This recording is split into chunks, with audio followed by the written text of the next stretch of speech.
Hey friends, this video's on what not to do after dental implant surgery. And as a patient, I promise you, I know that what not to do. And before we get into the top 5 things that I say not to do after dental implant surgery, I want to discuss this with you. I get asked all the time, what's the cost, Ricky?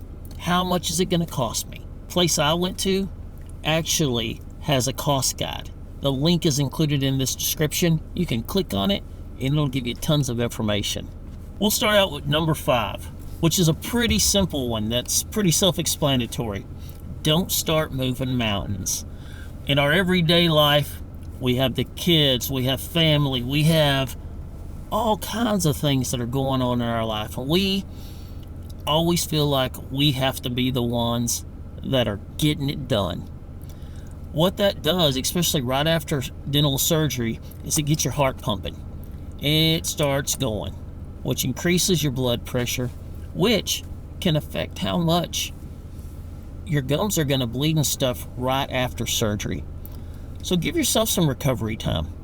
Take a little bit of time, relax, make sure you hydrate properly, and just let somebody else do the heavy lifting for a few days. You want to make sure that you're giving this healing process 100%. Number 4 is really important. When you go in for surgery and they put you under anesthesia and you're totally out. Whenever you get out of surgery, you're going to be numb. The numbness, it goes away pretty fast. In between that time, don't be ordering hot tea and extra hot coffee, extra hot at your local coffee shop, because you want to make sure you don't burn yourself. The number 3 things, friends, when we're coming into this and we're right out of surgery and stuff, we're trying to heal, you're going to have, like we talked about, some bleeding, okay?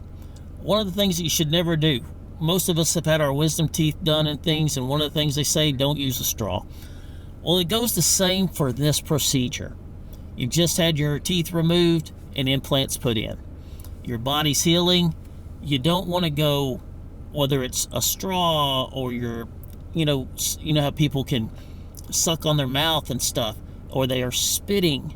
You don't want to do any of those things that will cause your mouth to not clot. It's got to clot to heal.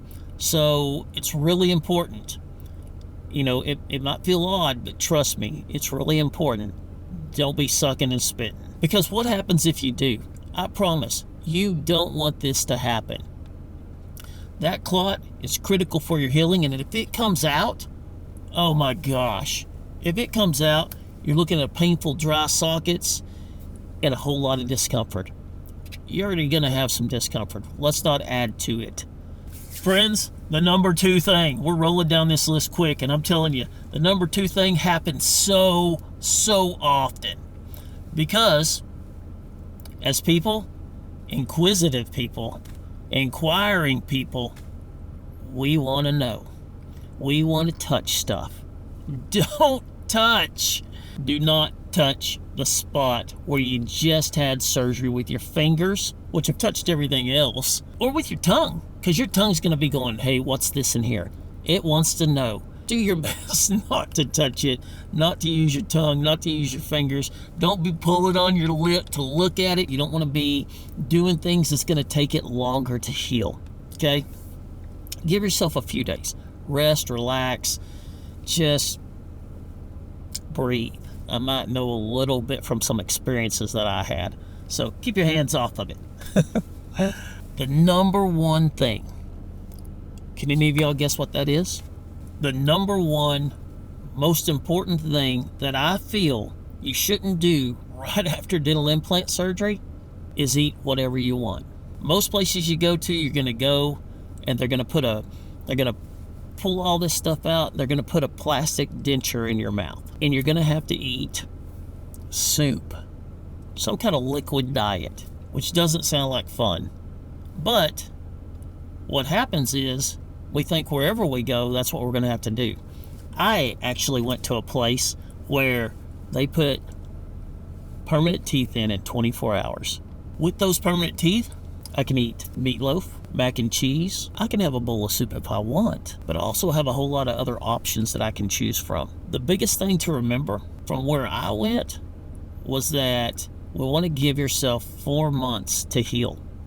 4 months for the bone to adhere to the implant before you start eating things like corn on the cob, steak, a big old caramel wrapped candied apple at Christmas, those kinds of things. I'm not saying you're not going to be able to eat those, but it's not something you want to eat right after you have your surgery, okay? But you're going to eat a lot more than what you're going to get from most places when you go have this procedure done, which is soup and water. With these, they're not plastic, they're permanent. And I'm telling you right now, I had fish and all kinds of great stuff.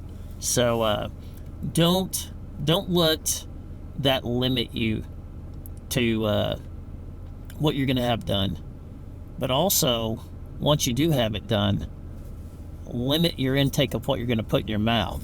At least for a little bit, because we want to make sure that you protect that investment. As we talked about in number 1, some places you go to, you're going to get a plastic try-in, temporary kind of denture type thing.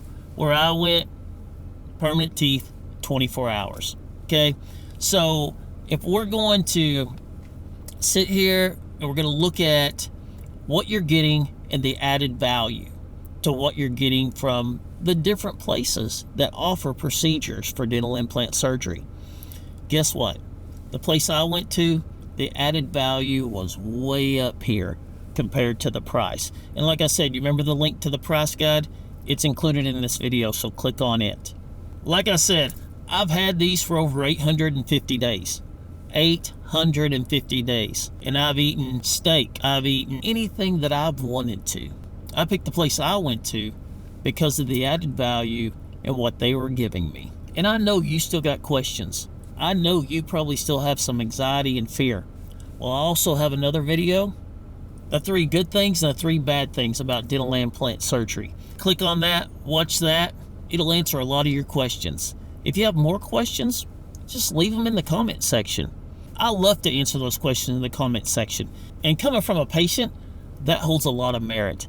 So just leave your questions. Hopefully we can answer some of those. And soon, you'll be smiling like me.